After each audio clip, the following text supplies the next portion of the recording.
And just like that, it's time for our weekly roundup of all the things Lady just ain't gonna do this week.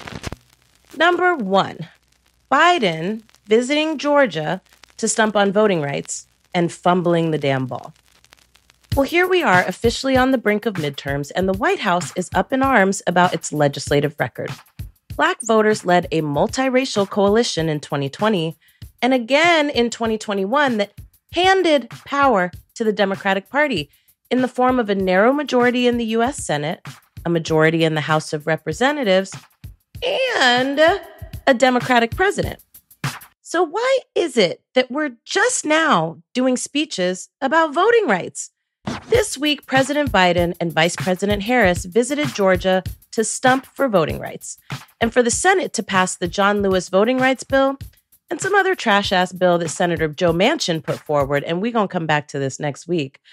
And organizers who mobilized and motivated the Black vote let that homie know that instead of coming to the state to do speeches and symbolism, what he really needed to be doing was getting his ass back on Capitol Hill and putting pressure on the holdouts from his own party and the Republican Party. Now, of course, people got all up in their feelings about these organizers refusing to be a photo op for a lack of strategy around how to ensure that democracy doesn't disappear before our eyes. There was hand-wringing and pearl-clutching and shit-talking and op-ed writing about how activists were targeting the wrong people and that really they needed to be targeting Republicans who were standing in the way. Now, Lady has a lot to say about this, so hold on tight, child, because I am all up in my feelings about this, having borne the brunt of this type of bullshit before. First, I find it fascinating that people love a protest but hate making people in power uncomfortable. Joe Biden is the president of the United States. Kamala Harris is the vice president of the United States. And they are accountable to you and to me. They hold an incredible amount of power alongside the United States Congress to make things happen or let things die.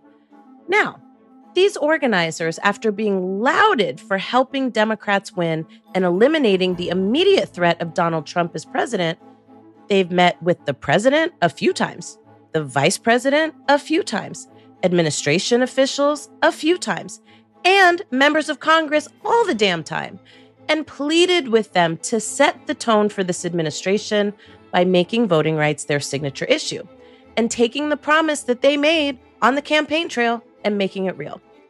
And the cold hard facts of the matter are, they didn't do that. They moved on COVID-19 relief and recovery, which is very important, and then they went directly to an infrastructure fight, roads, bridges, and highways, and then tried to do something really clever by expanding the notion of infrastructure to include the safety net, job training, childcare, paid family leave, also important. However, while important, this was a major and fatal flaw. 2021 began with white nationalist attacks on the Capitol and on the DNC in response to the election results. Voter suppression was rampant in 2020 and 2021, and when these lunatics tried to overthrow the government, democracy was really, really the fuck fragile. This was the time to introduce and push for voting rights legislation for two reasons. One, to highlight the Republican Party as an extremist party. And two, to set the fucking stage for what we all knew was coming, which was the midterm elections, which influences and impacts the balance of power in Congress and in state houses across the country. But because the Democratic Party strategy really hasn't been updated, and these old white guys stuck in some past that definitely ain't our present are still the ones deciding the strategy for how these motherfuckers move, and because they think these old white men who know how to read polls that they do on other white people know more than the Black people who activate the party's strongest and most consistent base, well, because they think they know better than us, we keep getting these half-ass approaches to winning and wielding power. Fuck these people, man. I am so serious. So now here we are. There's a bunch of talk happening right now about there being a vote on the John Lewis voting rights bill and that trash bill from obstructionist Republican in thin disguise Joe Manchin. But let me tell you right now, that is going zero places because A, there's no leverage to move it forward. And B, Majority Leader Schumer and the admin aren't willing to levy consequences when obstructionists, even in their own party, slow down and impede progress for millions of Americans, mostly Black and brown. Why aren't they willing to levy consequences? Because they either A, don't think there's a crisis here, hence what we talked about last week with the amnesia we are powered by.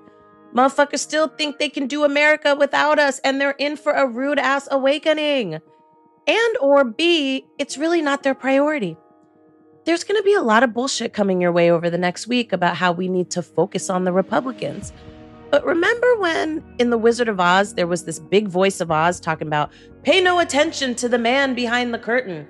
And then Dorothy pulled the curtain back and it was indeed just a little man standing on a milk crate with a microphone. Well, that's what's happening here with the Democratic Party. Manchin and Sinema are not going to support any action on the filibuster, which is the main tool impeding progress on all the shit these motherfuckers need to pass now. So there's a chance that the party of no plans, no progress, no proposals doesn't take permanent control of this government that they're also at the same time trying to dismantle. And as Democrats, they will face no consequences, just like the insurrectionists who smeared shit on the Capitol walls when they were trying to overthrow the government. Because why, you ask? Well, my friends, because white supremacy is a motherfucker, and because these people are way more committed to it than they will ever admit to you.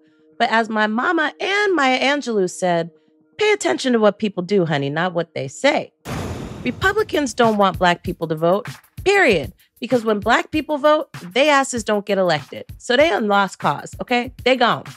But the Democrats, child, are caught in the web of their stale-ass strategy.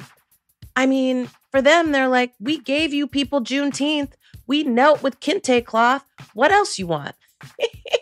Our hands are tied. We just can't get it done. But hey, make sure to get your people to vote for us in June and November, KK. Power to the people. Man, you motherfuckers can't be serious. So here's the deal. We need to do a couple of things. One, stop trying to act like these organizers don't know what they're doing. They see things clearly and they trying to tell y'all these people ain't shit without us, and that power concedes nothing without a demand. Two, stop letting Democrats off the hook. Ain't nobody gonna work hard if they don't feel a fire under their ass to keep their job and keep their constituents happy. Okay? You heard it here first. Now, here's what we want more of this week. D.C. Attorney General sues far-right groups over insurrection at the Capitol.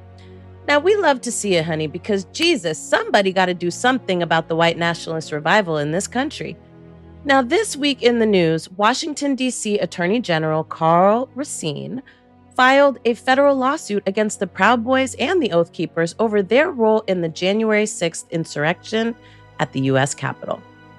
The lawsuit includes a statute from the 1871 Ku Klux Klan Act, which targets violent conspiracies. The amount of monetary damages the lawsuit is seeking is undisclosed, but Racine says they intend to seek the maximum financial penalty. Now, Lady, for one, loves to see it. As of right now, there have been very few consequences for the people who tried to overthrow the government and threatened to string up the vice president. Bruh.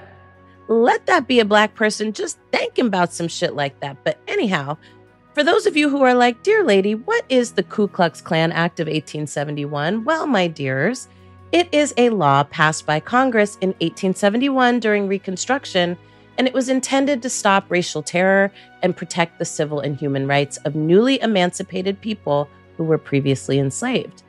Fun fact, the U.S. Department of Justice was first created under Reconstruction, and its primary purpose was to fight back against racial terror and racial violence by the Ku Klux Klan and other extremist white supremacist groups. Now, we want to bring all that energy into 2022, honey. If this country wants to ever reach any kind of modicum of what it has promised to be, it has to defend itself against forces who never intended to reach those ideals in the first place. So go ahead and throw these hands, DC. Show Congress how it's done. No, for real though. Show them how it's done. They need y'all. Other things Lady loves this week, we are so curious. There is a new and first woman president in Honduras. So this was news that caught Lady's eye. Honduras has a new president, and she's a woman, and she's a leftist. Xiomara Castro was elected in December, and she is due to take office on January 27th. Her husband, Manuel Zelaya, was president of Honduras from 2006 to 2009 before he was deposed due to a coup d'etat in 2009. Now, the Washington Post describes Castro as a democratic socialist. And today, Lady was today years old when she learned that Honduras is the largest source of migration to the United States. Now, Castro has vowed to prioritize conversations on migration with the Biden administration. And she said that migration is a right. So let's keep our eyes on this, shall we?